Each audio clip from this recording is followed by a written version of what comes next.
Como les decía, en esta clase vamos a abordar una teoría que es una teoría que a los fines de unificar se lo denomina estructuralismo francés, ¿no? Porque nosotros habíamos visto ya un primer estructuralismo con esa idea básica de la estructura, ¿no? Que ya venía con la idea del estructuralismo y el funcionalismo, que ya lo trabajamos con la escuela del estructuralismo de checo, con la escuela de Praga, ¿no? La idea del trabajo estructural. Y abordamos ahora el estructuralismo francés con esta mirada, digamos, que ha tenido el estructuralismo en Francia, que ha sido una revolución fundamentalmente por tres grandes estudiosos, que son Barthes, Genet y Todorov. Eso no quita que ahí, obviamente, hay otros como Bremont, como Greimas, el mismo Lévi-Strauss, que es como el padre del estructuralismo francés, pero nosotros a los efectos didácticos solo vamos a abordar estos tres, y en esta primera clase del estructuralismo que vamos a solamente abordar la narratología. A ver, vamos a hacer... como les decía, el estructuralismo francés es una escuela teórica que ha dado sus principales preceptos, o sus principales teorías o marcos teóricos en la década del 60 del siglo pasado, 1960-1970. Básicamente esa es la década del 60, la más productiva, digamos. Y concuerda justamente también con un movimiento en Francia muy importante, social, ¿no? De todo el Malle francés, la revolución intelectual. Ahí surgen los grandes nombres que nosotros todavía conocemos, leemos, y son los pilares de la investigación en lengua, en literatura, pero fundamentalmente en sociología, ¿no? Ahí aparecen los grandes nombres que nosotros hoy, desde, no sé, bueno, Sartre, a partir de aquí también surgen, bueno, Barthes, obviamente, que nosotros lo estudiamos bastante en nuestra carrera, Genet y Todorov, y bueno, aparecen en otras áreas también los grandes nombres que todavía hoy estamos admirando y viendo, y que de alguna manera postulan un cambio con lo que venía anteriormente. Como les decía, podríamos decir que podríamos juntar un montón de discursos sobre la narración, ¿no?, de estos autores, y esos discursos, o esos nuevos discursos sobre el estudio de la narración literaria, surgen en lo que se llama la nueva crítica. Le llaman la nouvelle critique. Disculpen mi francés. La nueva crítica. Y básicamente, ya les digo, es el estudio de la narratología. Eso no quita que han presentado postulados que todavía siguen vigentes en cuanto a un montón de conceptos en la teoría literaria, como por ejemplo, por decir, la cuestión, Barthes mismo, la cuestión del autor, la cuestión del lector, la teoría el inicio de las teorías de la recepción, la obra literaria vista incluso con otros elementos como los elementos paratextuales, o las cuestiones, la descripción misma de los textos, ¿no?, que abordan estos autores. Entonces podemos decir que el grupo de estudios es los mismos autores estos, vale la pena estudiarlos individualmente, porque por ejemplo, el mismo Barthes se dice que hay distintos Bartes, ¿no? Que lo vamos a ver la clase que viene, pero como distintas épocas. Y es tan jugosa la obra que va desde, no sé, el placer del texto, de cómo la lectura, ¿no? El estudio sobre la lectura misma, como la lectura sobre las cuestiones específicamente de la obra narrativa o del texto narrativo. No voy a darle más vueltas y uno de los conceptos básicos que aparecen en este estudio de la nueva crítica o de la narratología, a partir de aquí, algo que nosotros ya manejamos, pero surge aquí en esta época, y que es esta división, de alguna manera, de historia y discurso dentro de la obra, que lo da Todorov, pero también Genet, y Genet lo dice historia y relato, en lugar de historia y discurso. Pero básicamente esta división tiene que ver con pensar el discurso literario como, perdón, la historia del relato es la historia, el material contable, ¿no? De lo que se habla en una novela, en un cuento, en una narrativa, ¿no? Los acontecimientos que suceden. Y el discurso es el estudio del cómo se cuenta esa historia, ¿no? Es el cómo se cuenta, cómo se dice. Entonces decimos, ¿no? En una historia, que serían los hechos, los acontecimientos que suceden, y de las que se está hablando en una historia, podría ser, por ejemplo, con este ejemplo.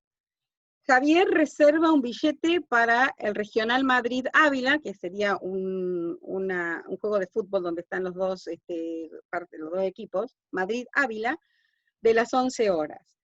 Llega a la estación de Atocha a las 10 de la mañana. Toma café con un compañero de estudios que trabaja en Renfe, sube al tren, que se pone en marcha inmediatamente. El regional acumula 30 minutos de retraso durante el trayecto. Luis espera la llegada de Javier en la estación de Ávila. Ve llegar el tren de la 1 de la tarde. Luis y Javier abandonan la estación poco después. Javier le comenta a Luis las circunstancias del viaje.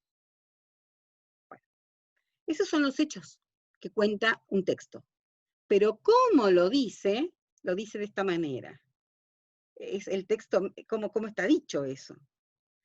Era la 1 de la tarde cuando Luis, que esperaba a Javier desde hacía media hora en la estación de Ávila, ha visto llegar el tren procedente de Madrid en el que viajaba su amigo. Poco después abandonan la estación, mientras el recién llegado comentaba a su compañero que pese a los 30 minutos de retraso, el tren se había puesto en marcha a la hora prevista. Reservé ayer un billete para el regional que sale de Atocha. Me equivoqué acá, disculpen de un concepto, que ahora lo vuelvo.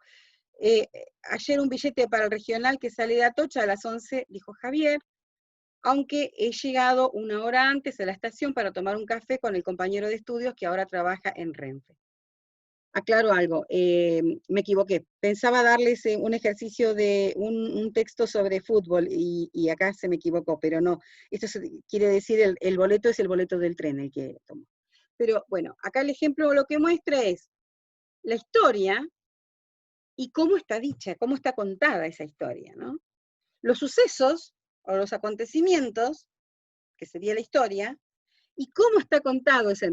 Y la diferencia en literatura es cómo está contada la historia. Por eso a veces decimos que en literatura no es tanto lo que dice, no es tanta la historia que cuenta, sino cómo está contada esa historia, ¿no? Como que se dice que la historia es como, bueno, menor de alguna manera. Todas las historias ya están contadas, ¿no? Todas las historias, hay alguien que no me acuerdo ahora en este momento que dice, todas las historias de amor ya están contadas.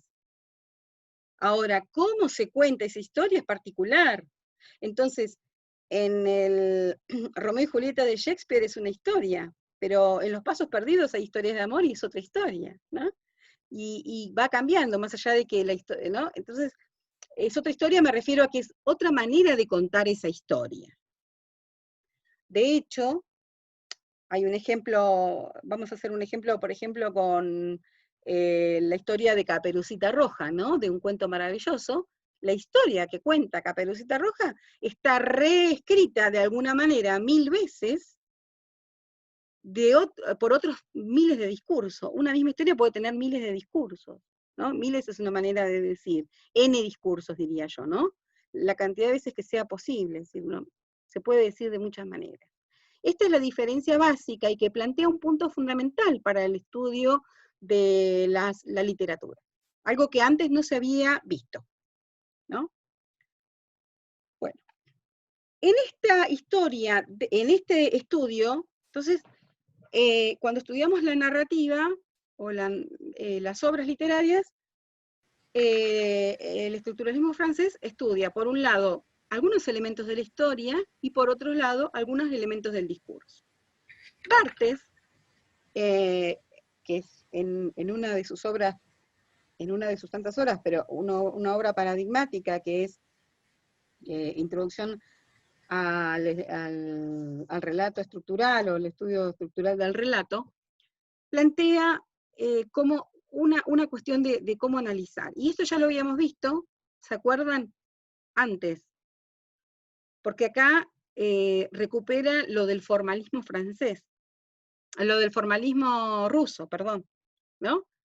Esto de cómo se dividían de alguna manera en las secuencias narrativas, estas cuestiones. Entonces, Barthes dice, propone un análisis estructural del relato a partir de un análisis de en tres niveles.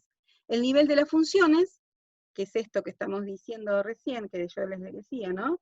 Lo que quiere decir un enunciado, no la forma en que está dicha.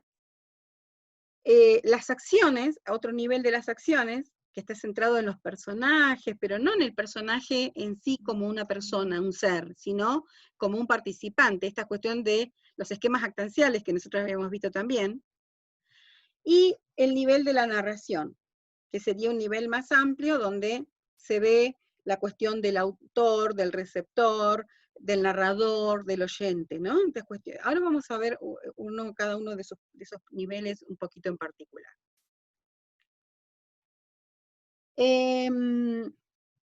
Cuando Barthes habla de las funciones, no es que Barthes inicia el estudio de las funciones.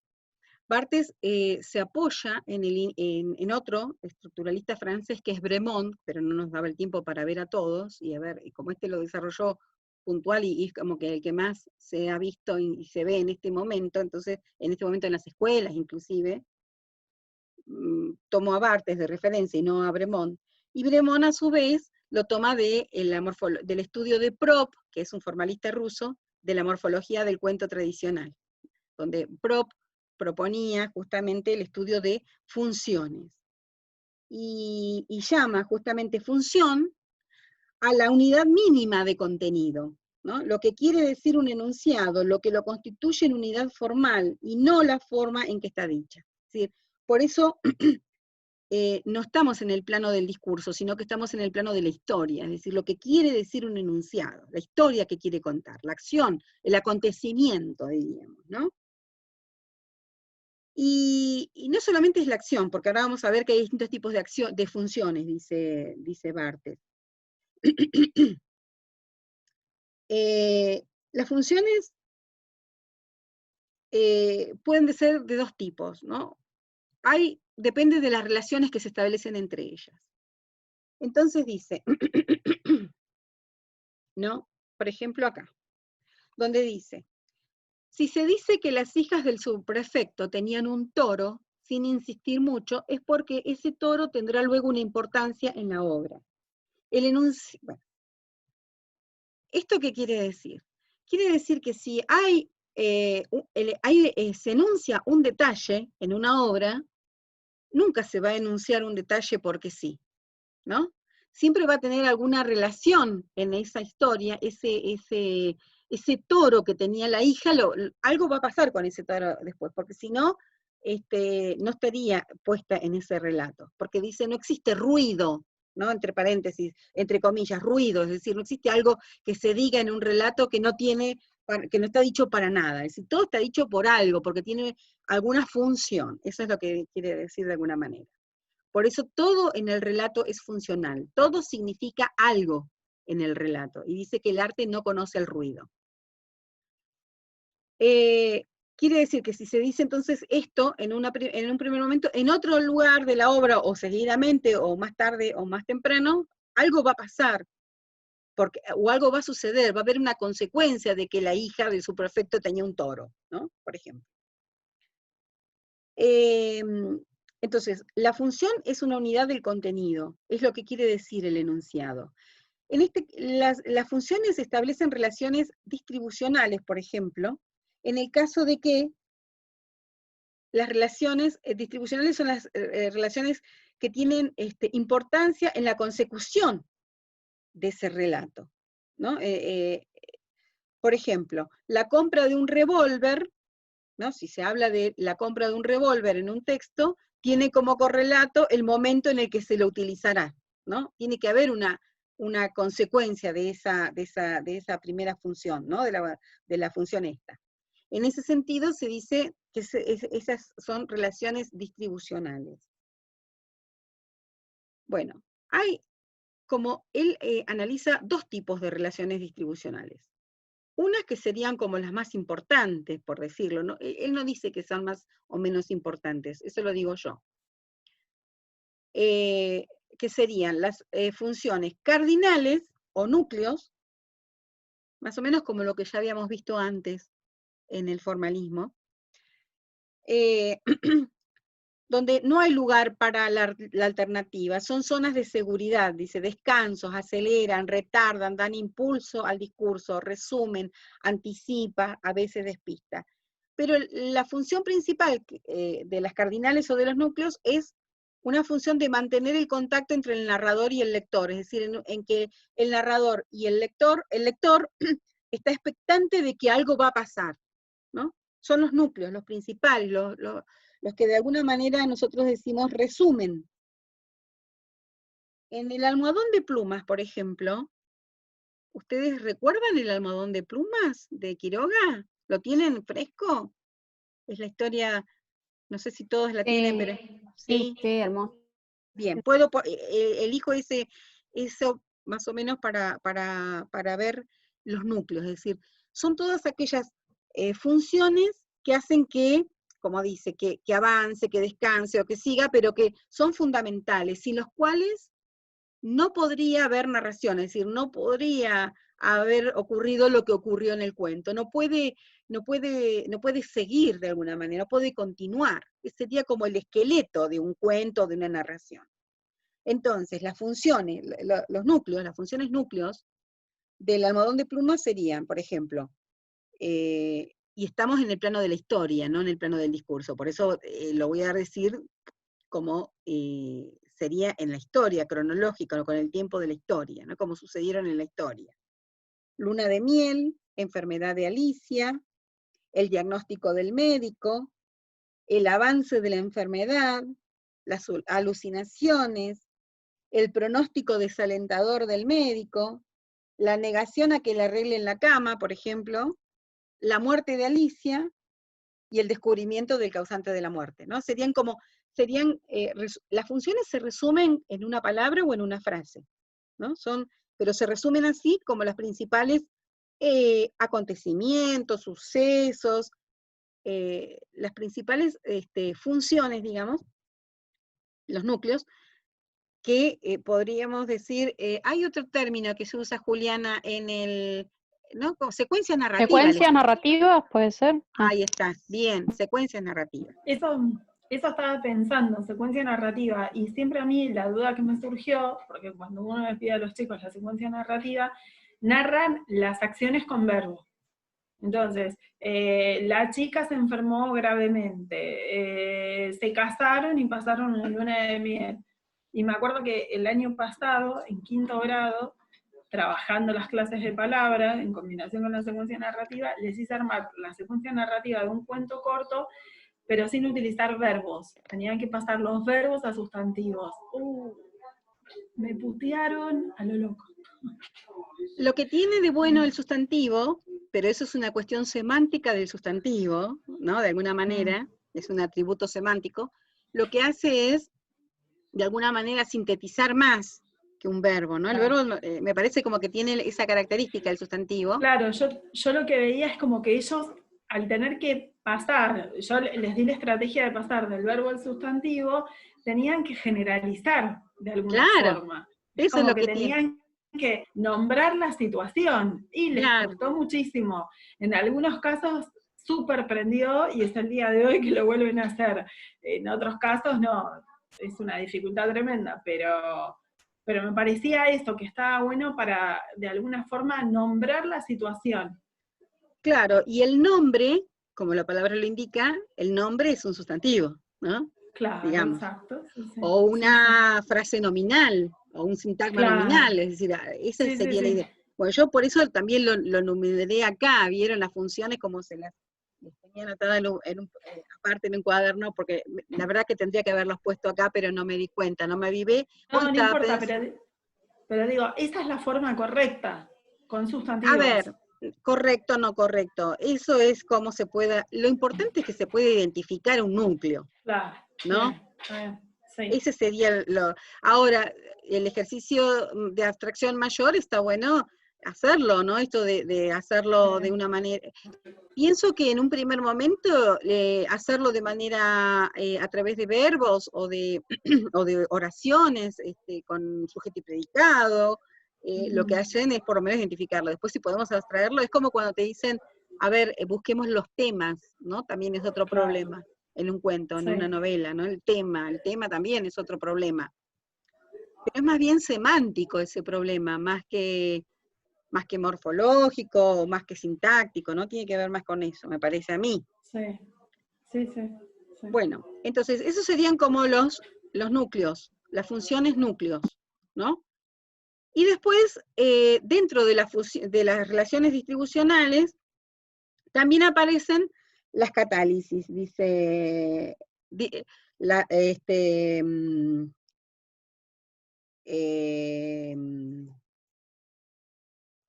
discúlpenme, dice Barthes. Las catálisis son los que, a ver, es la acción, dice, a la que se refiere, abre, mantiene o cierra una alternativa consecuente para la continuación de una historia. Por ejemplo, ocurren cuando en un fragmento de un relato aparecen dos posibilidades. Abren la posibilidad, son funciones que permiten la apertura de distintas posibilidades, por ejemplo, ¿no? Por ejemplo, esto de que si en un fragmento de un relato suena el teléfono, abre la posibilidad de que lo que siga, digamos, la función que siga, sea o contestarlo o ignorarlo. O que, aparte, incluso si contesto, las posibilidades que se bifurcan o que son, abren esas cuestiones de que si contesto puede ser una noticia buena o una noticia mala, y a partir de eso puede suceder algo, digamos. Son estas cuestiones que serían como nudos o núcleos, nudos entre los núcleos, que son las que tienen la función justamente de que avance, ¿no? De que algo pase, de que suceda, y de que no esté todo predicho, ¿no? Porque si no sería como, no tendría sentido, ¿no? Esa sería la posibilidad que tienen las catálisis. Cuando, además de esas relaciones distribucionales, que de alguna manera, tanto a las funciones cardinales como a las catálisis, que son, presentan relaciones distribucionales, también se les llaman funciones distribucionales. Perdón, Marta, una consulta. Sí. ¿La catálisis tendría que ver con lo que sería el factor sorpresa del relato? Claro, es lo que permite, de alguna manera, que no esté todo dicho, ¿no? Hay, bueno, es lo que, por ejemplo, en el cuento tiene más poder la catálisis, que suele tener más poder la catálisis que en el, o más ser más elemento central una catálisis que en la novela, porque el cuento, como tiene que concentrarse, tiene que dar la posibilidad de que el lector justamente esté esperando algo distinto, novedoso, que digamos, tiene esa esa característica, el cuento en sí, ¿no? Y, digamos, usa mucho de las catálisis, y muchos más aquellos cuentos, el microrrelato, por ejemplo, el microcuento, ¿no? Que tienen ese factor sorpresa que da vuelta a todo, ¿no? De alguna manera. Y que usa la catálisis por excelencia, más que, digamos, los núcleos, porque en un microcuento suceden 2, 3 cosas, ¿no? Hay 2 o 3 núcleos, o un núcleo, dos núcleos. Pero la catálisis es lo que hace que ese cuento, ¿no? Tenga un final diferente, un cierre inesperado, en fin, todas esas cuestiones. Las otras relaciones integracionales, bien, ¿por qué son distribucionales? Acá no lo aclaré, pero nadie me preguntó. Son relaciones distribucionales porque son relaciones, le llama distribucionales, pero la característica que tienen las distribucionales es que son relaciones sintagmáticas, en el sentido de que son relaciones de una con la que sigue, digamos, relaciones en una línea, si podemos decir, en una línea recta, si lo pudiéramos graficar, en la misma idea que grafican las relaciones sintagmáticas, la lingüística de Saussure, ¿no? Relaciones que tienen de continuidad, ¿no? Relaciones de una con la que está al lado. Funciones que están al mismo nivel, digamos, una con la que está al lado o con la que estuvo antes, pero digamos a nivel sintagmático. En cambio, las funciones, las relaciones integracionales, que indican funciones integracionales, son relaciones que no son lineales, sino más bien paradigmáticas, en el sentido de que está puesto en algún momento esa función y se relaciona con otra, pero no en el mismo nivel, sino en otro momento del relato, en un salto, ¿no? Que no es una relación de contigüidad, sino en una relación más abajo. Ahora lo vamos a ver. Marca, por ejemplo, dice que dentro de las funciones que cumplen relaciones integracionales, son funciones, un tipo de funciones que se llama indicios. Y los indicios, dice, son aquellos que caracterizan a los personajes. Por ejemplo, acá hay un ejemplo de funciones de indicios. Cuando se dice, por ejemplo, que James Bond, el James Bond el que conocemos nosotros, el personaje, ¿no? De la película de James Bond, levantó uno de los 4 auriculares, esa palabra 4 se marca como un indicio, es decir, es algo que indica algo, pero no indica solamente que son 4 el número, la cantidad, el número 4, sino que da un indicio, como la palabra lo indica, es decir, da una idea de que, por ejemplo, hay una alta burocracia técnica, porque, a ver, no tenía un solo teléfono o un solo auricular, tenía 4, ¿no? Entonces, ese número 4 da una idea no solamente de lo que es referencial, es decir, no tiene solo un significado referencial, sino que da un significado, un indicio de otra cosa que tiene que ver con, por ejemplo, con esto que se quiere decir que James Bond tenía mucho dinero, era sofisticado y bueno, tenía 4 auriculares, no 1 o 2, 4 como muchos. Entonces, algunos relatos son marcadamente funcionales, que son, por ejemplo, todas las novelas de acción, ¿no? Suceden muchas cosas, pasan muchas cosas, ¿no? Funcionales en términos de funcionales distributivas. Acá me equivoqué a ver, funcionales distributivas, ¿no? Como nucleares o de catálisis, y otros tienen marcadamente más relaciones integracionales, como por ejemplo las que tienen más uso del indicio, muchos indicios, como por ejemplo las novelas psicológicas, o bueno, todas estas novelas que son de crítica, ideológicas, ¿no? Donde marcan mucho estas cuestiones. Dentro de las funciones integracionales, plantea los indicios, propiamente dichos, porque acá hay un problema metodológico, diría yo, porque llama indicios a todo. Pero, dentro del grupo de los indicios, dice, hay indicios e informaciones. Entonces, dentro del grupo de los indicios, entran los indicios propiamente dichos, que serían los rasgos de carácter, por ejemplo, de los personajes, o esto que les decía recién, ¿no? De marcar algo. Por ejemplo, las novelas marcadamente indiciales, entre comillas, serían las novelas policiales, ¿no? Que está lleno de pistas, diríamos nosotros, o indicios, para que después cuando se termine, bueno, vemos que todas esas pistas son para resolver un caso, y es como cuando ustedes leen una obra y van viendo estas cuestiones como con lo que comenzamos el ejemplo que pusimos anteriormente, al principio.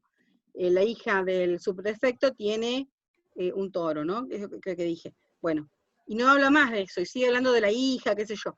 Pero lo del toro quedó como un indicio para algo que va a pasar después, seguramente, ¿no? Como, no sé, algo le pasó con el toro, ¿no? Y justamente se llaman integracionales porque esa relación es algo que no sucede en contigüidad, como les decía, con lo que sucede siguientemente, sino con lo que sucede mucho después en la historia, ¿no? Entonces son como relaciones que son más alejadas en el relato, digamos, ¿no? Por eso decimos que son relaciones más paradigmáticas. Por un lado, entonces, esos indicios propiamente dicho, y por otro lado, los informantes, o las informaciones, las funciones llamadas informaciones o informantes. Proporcionan información sobre, no sé, por ejemplo, ese número 4, que decíamos recién de los 4 auriculares de James Bond, es más bien una información que un indicio propiamente dicho, ¿no? Serían todas estas informaciones. Las informaciones que son informaciones de cómo son los personajes, informaciones de tiempo, informaciones de época, dan informaciones. No ayudan, no son como los núcleos, no son, digamos, no son importantes en el sentido de que avance la historia o el relato, sino que son importantes para que conozcamos un poco más de esas cuestiones que aparecen en el relato. Bueno, esto tiene que ver con las secuencias, que nosotros decíamos que la secuencia, en la sintaxis funcional que hablábamos recién, ese conjunto de los núcleos principales forman una secuencia. Es la secuencia que nosotros llamamos narrativa, ¿no? Entonces eso no lo voy a pasar. Vamos al segundo nivel, el nivel de las acciones. Y esto que ustedes ya lo manejan. ¿Alguien tiene alguna duda con respecto a los actantes o el esquema actancial?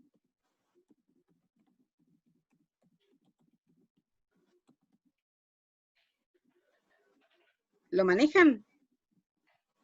Sí, lo vimos creo que con un texto que nos diste vos en estudios literarios. ¿El collar era? El de Maupassant. Creo. Sí, me parece que lo vimos ahí. ¿Y nunca más trabajaron con el plano de los actantes o el esquema actancial en ninguna materia? ¿Ninguna literatura lo tomó? Recuerde, no. Bueno, entonces lo No, vamos a... Que yo recuerde, no sé, las chicas. Bien. No, me parece que no.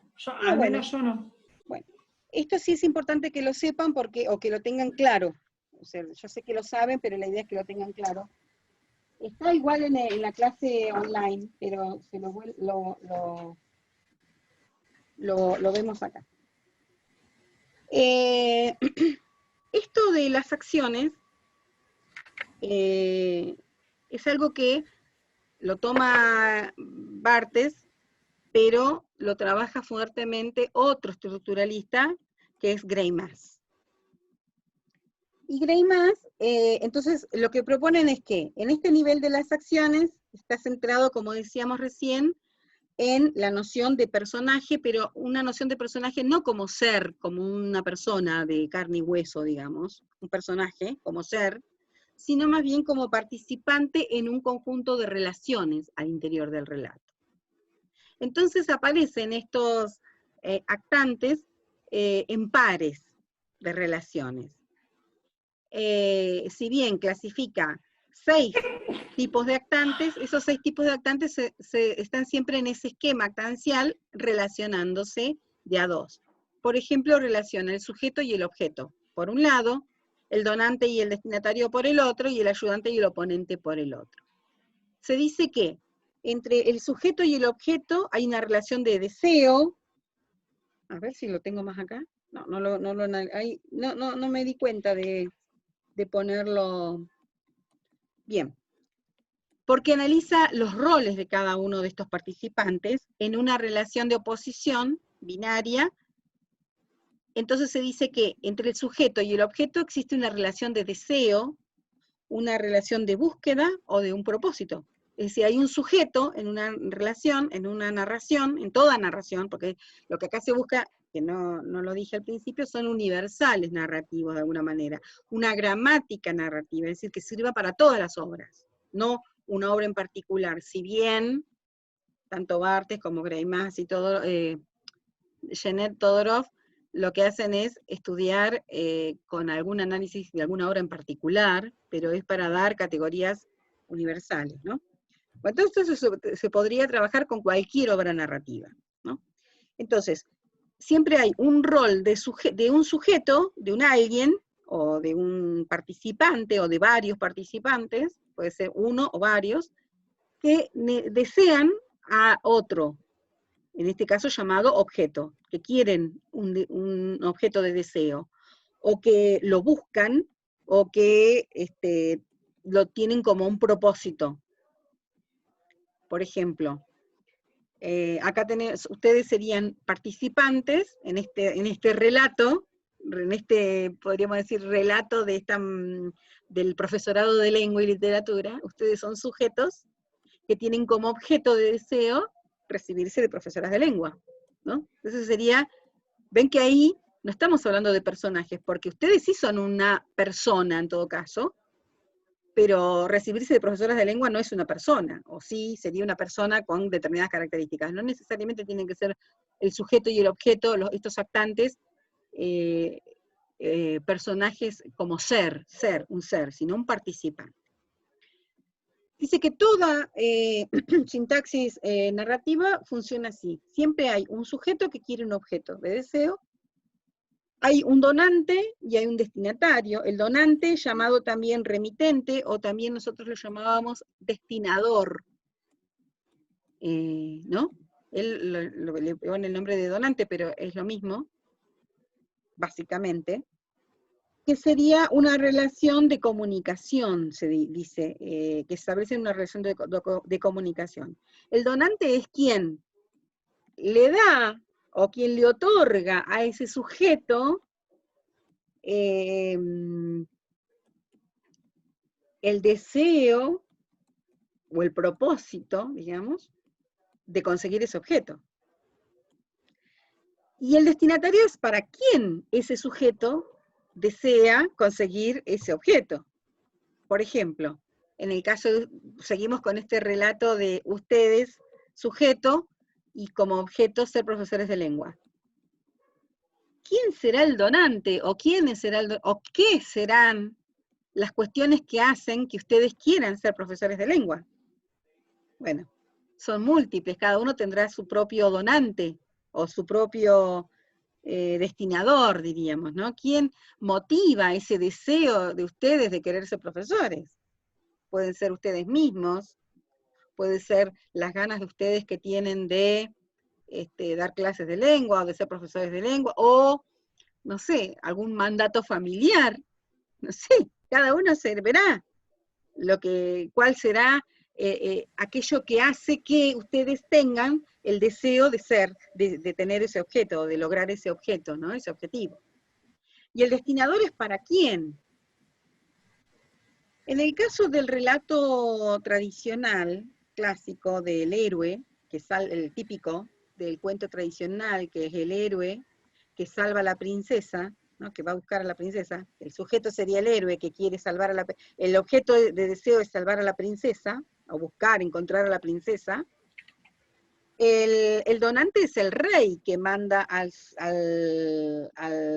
héroe a buscar a la princesa, ¿no? El donante sería quien es el que le convoca a ese sujeto a que quiera tener a ese objeto. Y el destinatario es el mismo rey, porque el destinatario quiere salvar a la princesa para llevársela al rey. ¿no? Pero también puede ser un donante para ese héroe, no solamente el rey es uno de los donantes, es decir, el rey es el que el rey es el que le insuma, digamos, el deseo de que él quiere ir a buscar a la princesa, pero también puede ser las propias ganas que tiene el héroe de convertir, o del sujeto en convertirse en héroe, o de la fama, o la reputación, o lograr casarse con la princesa, a lo mejor, o lograr tener un título nobiliario, no sé, ser reconocido, la fama. Es decir, hay un montón de donantes, ¿no? Que podríamos decir que son los que motivan a ese sujeto para que quieran tener ese objeto. La relación de ayudante-oponente, dice, es una relación de ayuda auxiliar u obstáculo. Y sí, para que ese sujeto logre ese objeto, puede tener, de hecho tiene generalmente ayudantes y oponentes. Eso sucede en cualquier relato. Eso es lo que plantea Greimas. Ayudante que puede ser seres que lo ayudan, pero también puede ser roles que se asumen participantes, ¿no?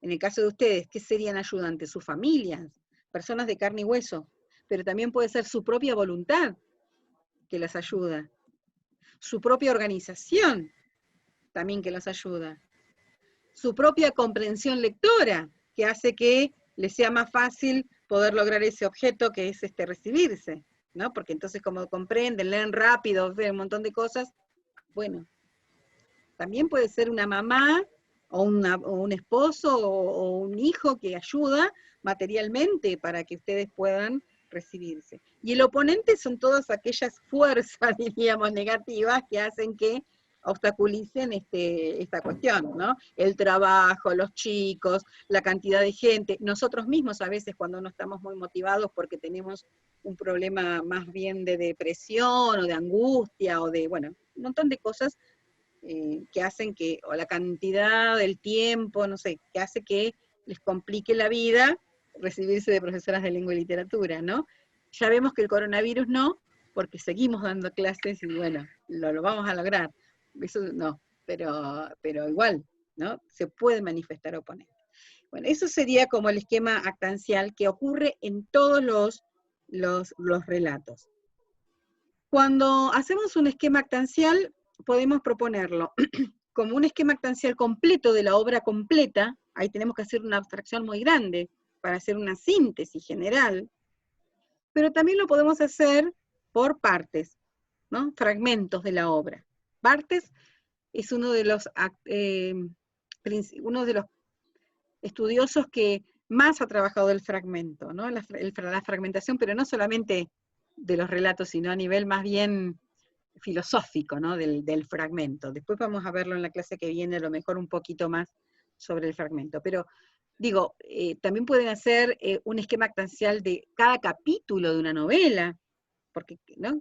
Más particulares, no necesariamente de la obra completa. Si esto sucede, se puede hacer en la obra completa, ¿no? En un cuento en particular, ¿no? O en una obra, en una narración. Por último, Barthes plantea un tercer nivel de análisis de la narración, que es el nivel narracional o el nivel de la narración. Aquí se identifica al relato como una comunicación narrativa, en los mismos términos de Jacobson, del esquema de la comunicación, ¿no? Hace foco en las nociones de narrador, ¿sí? Y las funciones, del narrador y del lector. ¿No? El narrador, ¿cómo? Piensen en el esquema de la comunicación general, no necesariamente narrativa. Cualquier esquema de comunicación de Jacobson, ¿no? El típico, el primitivo, el básico. Siempre hay un emisor, un receptor, un mensaje, ¿no? Básicamente. Hay otros elementos, pero digamos que serían como los básicos. Y entonces, acá funcionaría como emisor principal, adentro de la narración, un narrador, y un lector implícito. Acá no se está hablando del lector en este plano que está marcado con verde. En el plano de la narración, del relato, adentro del relato de la obra narrativa, el emisor es el narrador, y el receptor es un lector implícito que tiene ese narrador. Él no lo dice como implícito, es el autor implícito, eso lo viene después Humberto Eco a hablar de esto, ¿no? Pero el narrador como el emisor y el lector implícito sería como la imagen del lector, de destinatario, diríamos, que tiene implícito ese narrador, a quien ese narrador dirige dirige su comunicación, o dirige su relato, ¿no? Tiene en mente cuándo. Y el relato sería la historia en sí, ¿no? Lo que se va, el discurso que se cuenta, no el relato, el discurso que se cuenta, no la historia, el discurso que se cuenta. Y en un plano afuera de la obra, sitúa a el autor real, digamos, el sujeto autor, y el receptor que somos nosotros, ¿no? En un contexto que sería la situación narrativa, la situación comunicativa. Esto, que es lo que se cuenta, que está en verde, después Genet le da el término de diégesis, es el nivel de la diégesis, es decir, el nivel de lo que se dice, de lo que se escribe, de lo que se cuenta, el nivel de la narración literaria. Y esto que está afuera, dice, de alguna manera, es el nivel de la extradiégesis, es decir, de lo que está fuera de lo que se cuenta, ¿no? O sea, afuera de la historia que se está contando.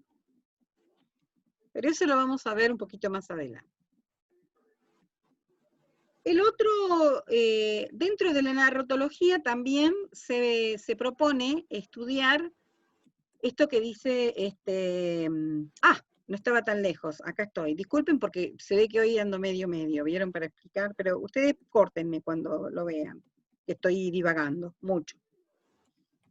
Genet, les decía, plantea que existe el relato como la representación, es decir, de un acontecimiento o de una serie de acontecimientos reales o ficticios por medio del lenguaje escrito. Es decir, todo lo que está escrito, todo lo que la literatura, digamos, es relato, por cuanto es una representación de algún acontecimiento que pasó o que uno se lo inventa, pero digamos, es una manera de representar. Siempre estamos en el plano de la representación. Para esto, Genet pone en discusión la idea de mímesis y de diégesis de Aristóteles, entendiendo diégesis como la representación y mímesis como si fuera la realidad, ¿no? O la imitación de la... Siempre estamos hablando, dice en literatura, de diégesis, en cuanto a que siempre es representación. ¿Sí? Cuando estamos hablando de un cuento, de una novela, estamos acá adentro, en este esquema verde, porque el relato o la novela o el cuento tiene estos elementos que decimos acá. Es adentro, lo que pasa adentro. Todo lo que pasa afuera ya no es literatura, ¿no? Afuera de esa diégesis. Bueno, Genet, lo que habla, el análisis de él, a diferencia de Barthes, lo que estuvimos viendo es el plano del discurso, no el plano de la historia, sino cómo está dicho esa historia. Y entonces plantea un análisis del tiempo del relato, o del discurso, diría Todorov. Es decir, cómo se cuenta el tiempo en esa narración.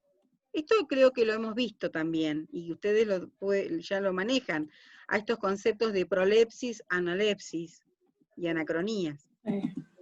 Eso ya lo tienen.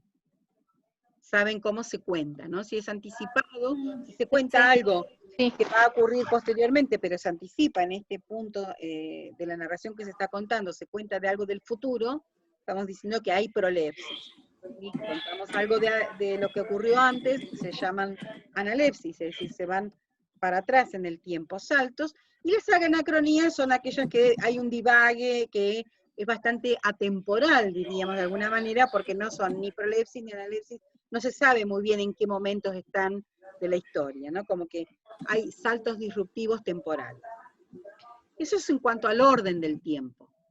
En cuanto a la duración narrativa, dicen que el tiempo en el relato, en el discurso, es un tiempo que puede ser más pausado que el tiempo real, si se quiere, de la historia, de cómo sucedieron los hechos. Puede haber, entonces, puede ser más pausado porque se ralentifica, ¿no? Como, no sé, una obra básica de ejemplo de un tiempo absolutamente pausado, podríamos decir, es el Ulises de Joyce. Son 2 tomos de una novela de algo que sucedió un día en la vida del tipo, del protagonista. Es decir, obviamente que ahí hay mucha pausa psicológica con un montón de indicios o de informaciones.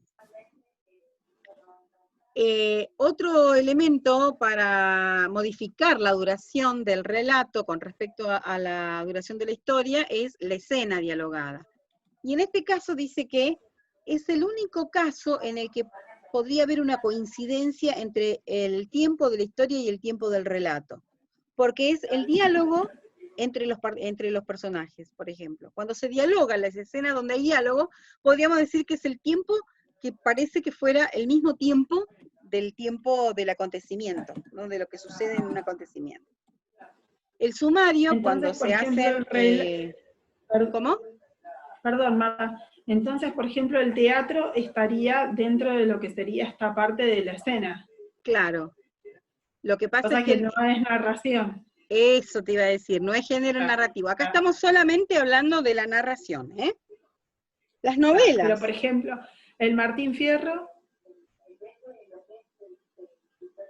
El Martín Fierro, que tiene secuencias narrativas, por más que esté escrito en versos, no podemos decir que pertenece al género lírico, porque es básicamente una narración en cuanto a que está contando acontecimientos. Y tiene si no, partes. ¿cómo? En las partes donde hace el contrapunto con el otro podría ser. Tal cual.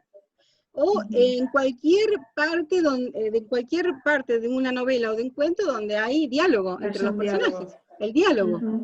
Por eso dice escena, ¿no? Porque son los diálogos. Sí. De hecho, Cortázar, por ejemplo, tiene algunos cuentos absolutamente dialogados, todo es dialogado, ¿no? Está con esa estructura del diálogo permanente, es un cuento.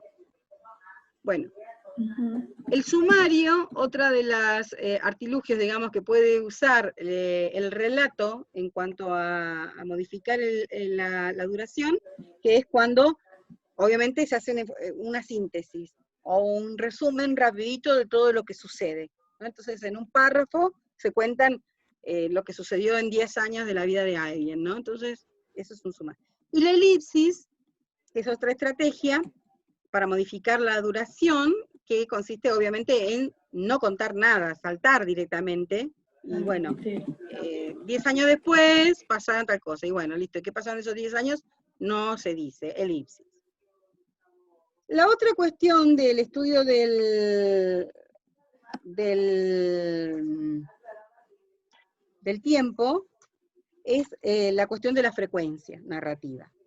La frecuencia narrativa tiene que ver con cuántas veces se dice, porque los acontecimientos suceden una sola vez, pero cuántas veces son contadas, o si se cuentan una sola vez, o se cuentan de distintas maneras, muchas veces, en el relato, ¿no?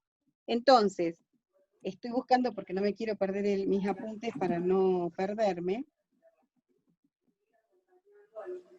Disculpen porque...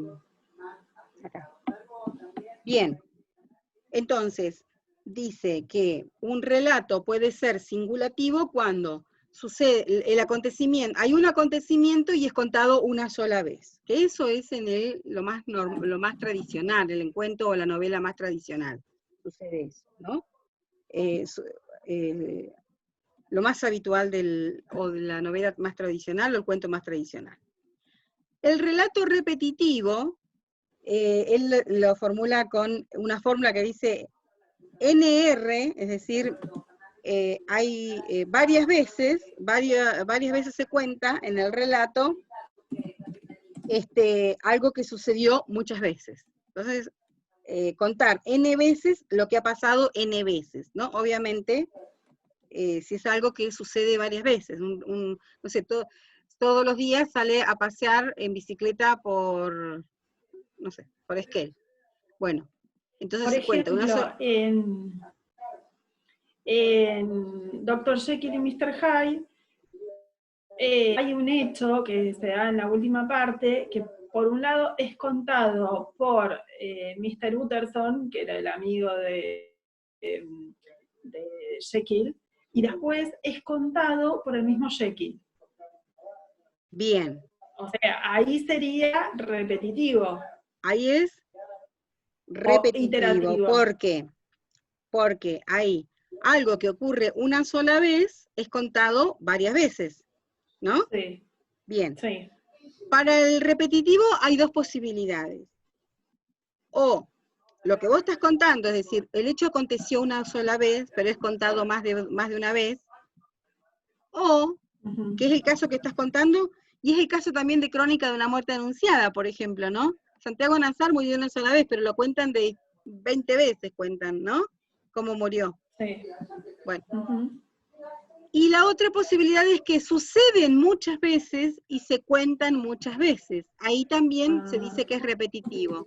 Por ejemplo, eso que les decía, todos los días va a andar en bicicleta por Esquel. En vez de decir eso, dice, ¿no? El primer capítulo, o si, no sé, por ejemplo, dice, hoy salió, ayer salió a andar en bicicleta, hoy salió a andar en bicicleta, mañana va a salir a andar en bicicleta, ¿no?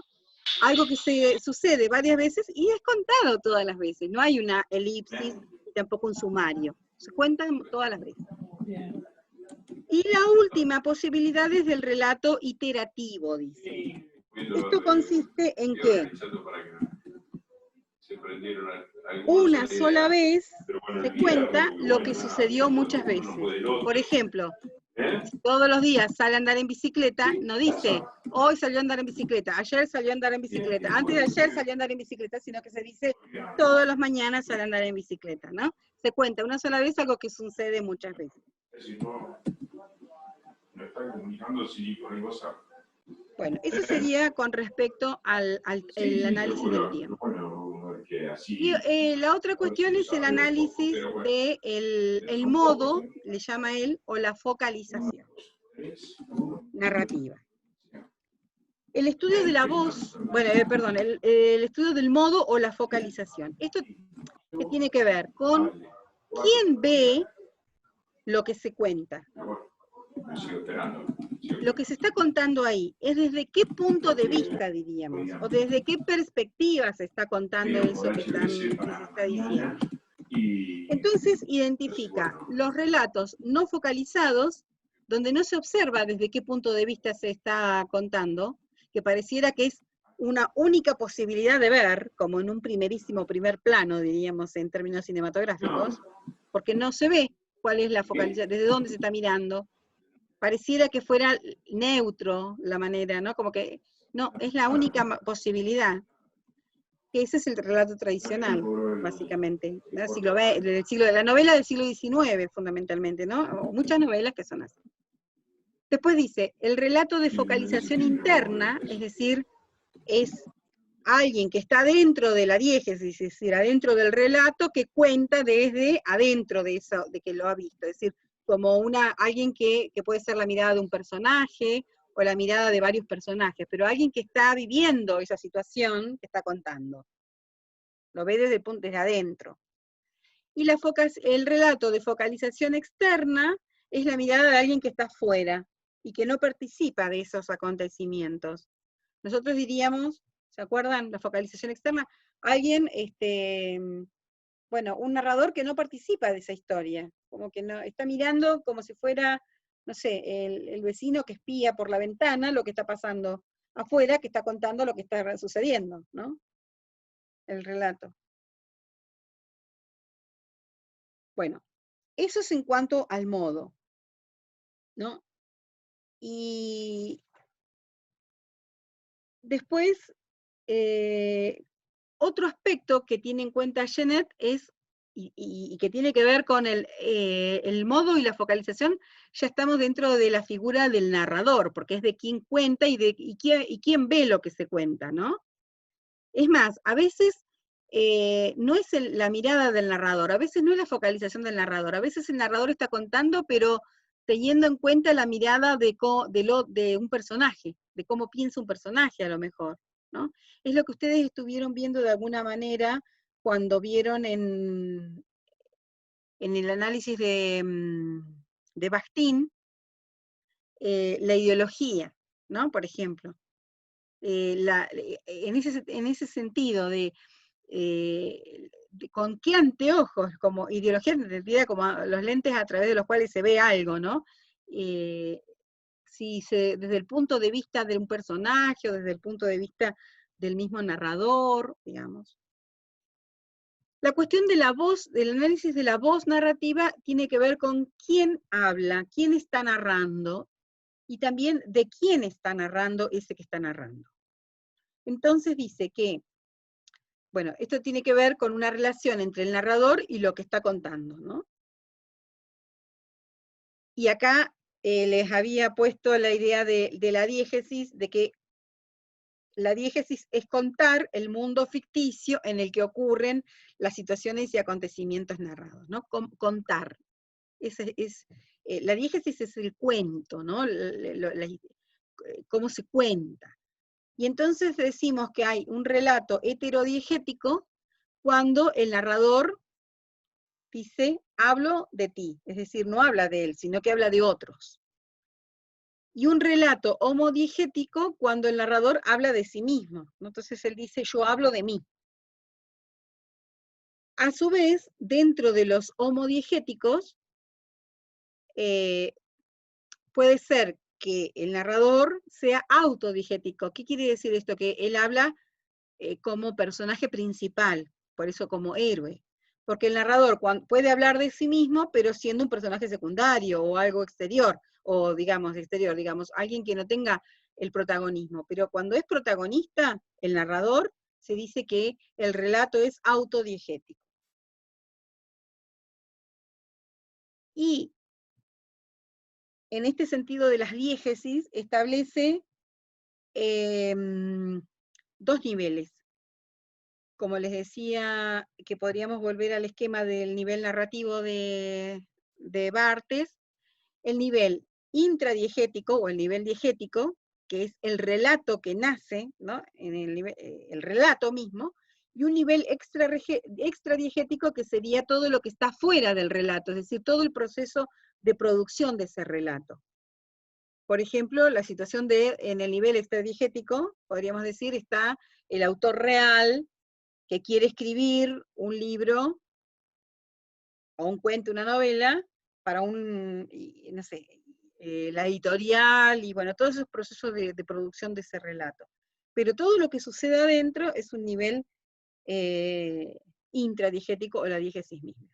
Y acá tengo un ejemplo donde combino los niveles extradiegéticos e intradiegéticos y las relaciones de los relatos hetero y homodiegéticos con algunos narradores que ustedes conocen o creo que conocen. Por ejemplo, Homero en la Ilíada, un ejemplo cualquiera, ¿no? Homero en la Ilíada es un narrador que tiene una relación heterodiegética porque no habla de sí mismo, sino que habla de otros, y es extradiegético en el sentido de que cuando Homero habla de otros, que ahora vamos a ver. Por ejemplo, en el canto 9 al 11 de la Odisea, por ejemplo, Ulises habla de sí mismo. Entonces, Homero, por ejemplo, habla de Ulises, y en ese sentido es extradiegético en el relato de Ulises, ay, que se me fue todo. En el relato de Ulises, cuando Ulises habla de sí mismo. Pongo otro ejemplo que seguramente lo han visto en literatura española, ¿no?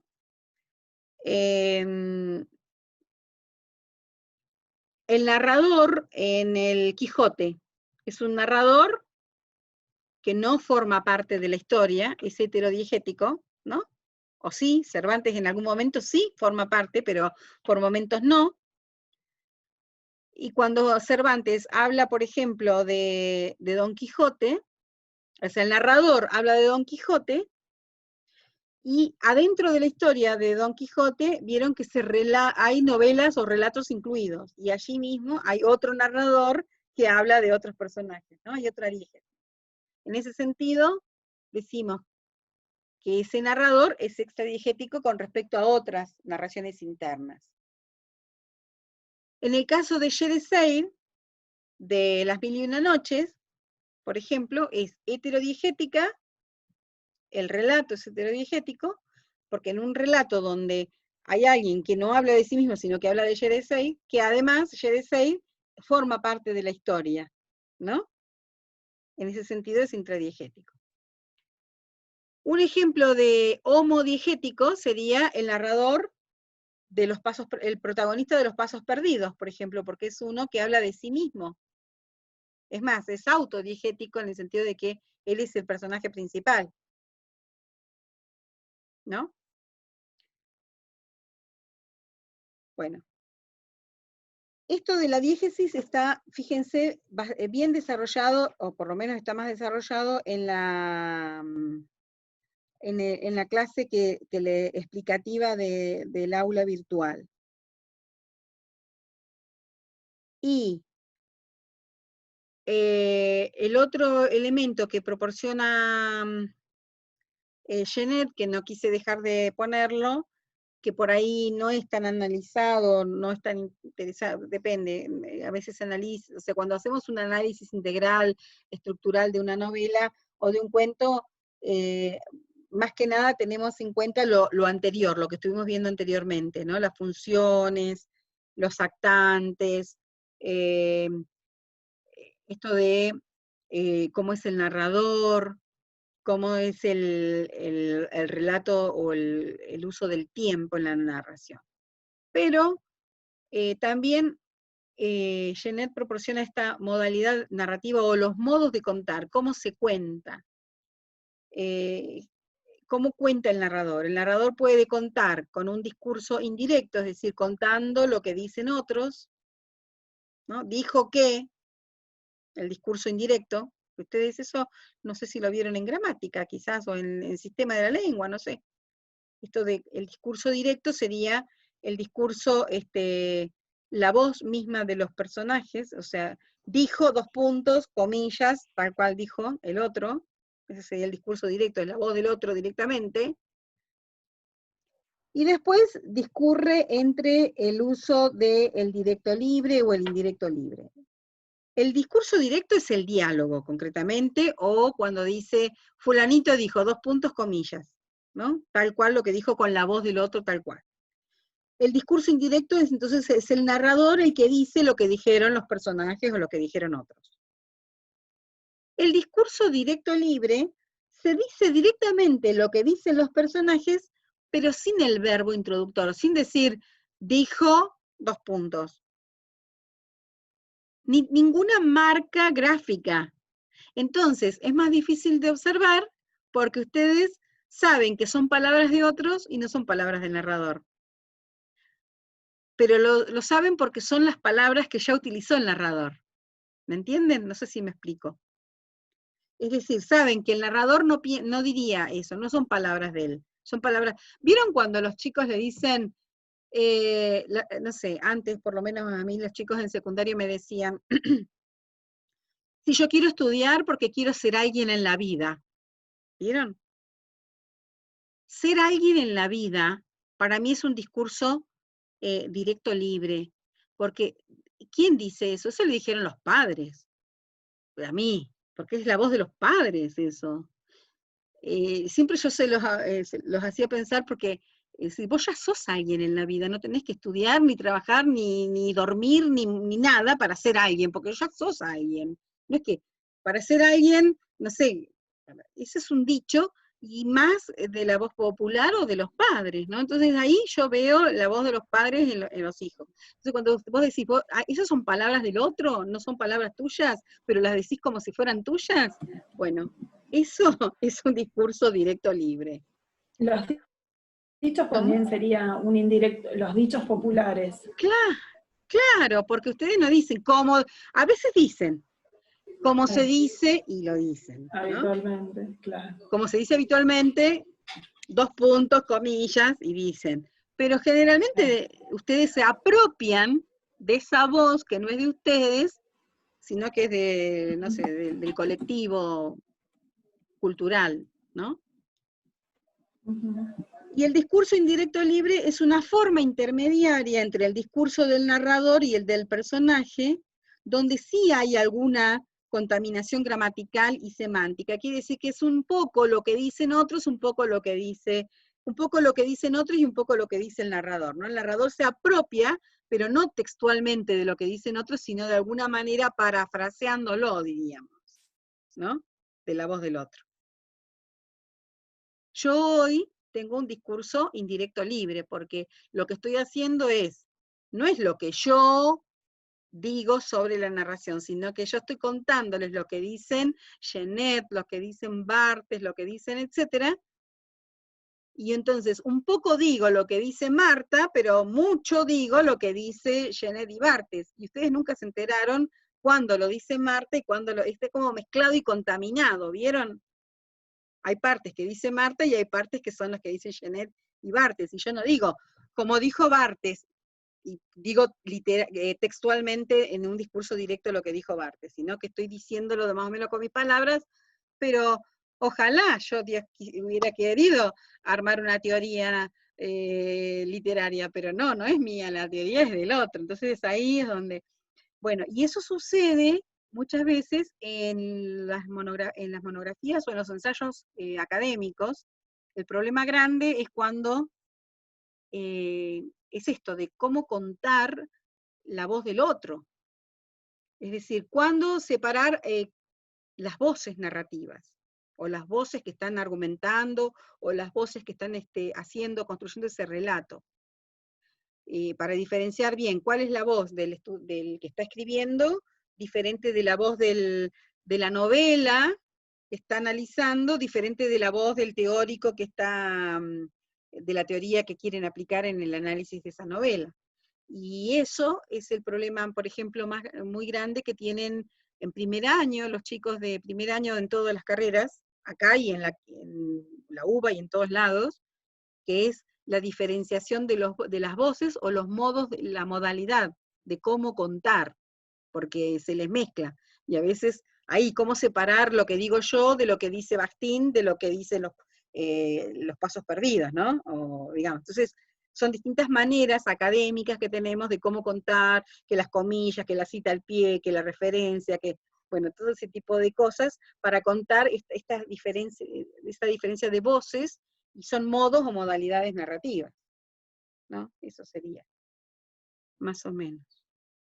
Ahí es donde yo les proponía que, con lo que yo les di, más una bibliografía obligatoria, que es el material de Gómez Redondo, que ya lo tienen porque está en el Google Drive, ese manual de crítica literaria contemporánea, el capítulo correspondiente al estructuralismo francés, 2 puntos narratología, que es a partir de la página 218 del PDF, y un capítulo 10, el capítulo 10 de Teoría del Lenguaje Literario de Pozuelo y Bancos, que se llama el capítulo 10, Teoría de la Narración.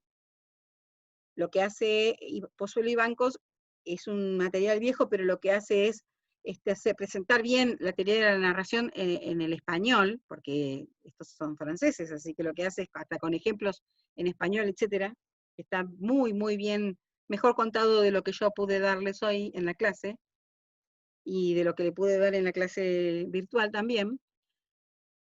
Apoyarse en esos para preparar, para exponer, para explicarles a sus compañeros de primer año algunos elementos de la narratología, como son, por ejemplo, el esquema actancial, o el análisis del tiempo en la narración, o la focalización y la voz narradora, ¿no? Como 3 temas que tendrían que dar, ya sea alguno de a 2 y uno solo, porque esto sería, o si quieren hacerlo individual, no pasa nada.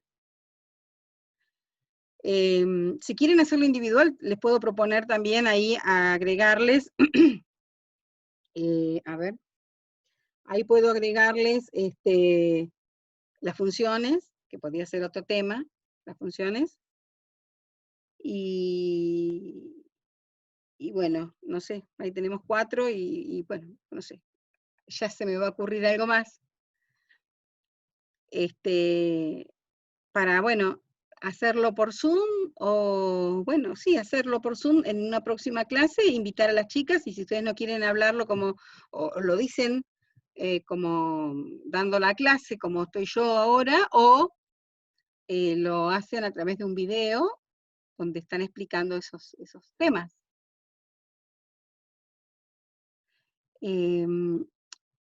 Lo que faltaría es ver quién daría qué cosa. Por ejemplo, a esto le podemos agregar las funciones, núcleos y catálisis, y núcleos y catálisis, los indicios, informaciones, digamos. Eso sería las funciones. A mí me gustaría el análisis del tiempo en la narración. Te anoto ya directamente, Silvina, ya que hablaste primero. ¿O alguien más? Quiero tomar... ¿Cómo? No, yo decía que yo quería tomar el 3, focalización y voz narradora, si puede ser. Belén, focalización. ¿Y vos? ¿Ellos leyeron algo ya? De teoría no. No, de literatura. Sí. ¿Qué leyeron? Cada uno, acá es bastante ecléctico, porque cada una son chicas, son todas chicas. Digo una porque son mujeres, porque había varones, pero no están siguiéndolo este cuatrimestre. Eligieron de una obra, un cuentos a elección, del género fantástico, del género policial y del género de ciencia ficción. ¿Y qué cuentos le eligieron? ¿Te acordás alguno? No, porque ahora en la clase tenemos con ellos Zoom el día lunes. Y el lunes ellos van a explicar el género fantástico, el policial y el de ciencia ficción, y van a comentar también las obras que eligieron. Así que ahí me voy a enterar yo que el lunes bien. 8, el lunes 7 me entero de lo que han leído. Bien, pero entonces uno se puede manejar desde el cuento, tomar alguno de estos géneros que ellos ya están viendo, digo como para dar un ejemplo, porque todo esto es mucho más asequible a partir de un ejemplo. Chicas, les propongo que ustedes elijan qué cuento, y yo les doy el cuento para que ellas analicen, que lo vayan leyendo, que lo lean. A ver, un cuento se lee en 2 horas, en 1 hora, no en 1 hora, no hace falta ¿no? Un cuento. Digan ustedes, elijan, piensen en el cuento, si quieren lo vemos ahora o lo dicen por el chat, y ya le mandamos el cuento antes para que lo tengan leído para la clase. Está bien. Yo noto entonces con el sistema actancial. Con el sistema no, análisis actancial. Y quizás se me ocurre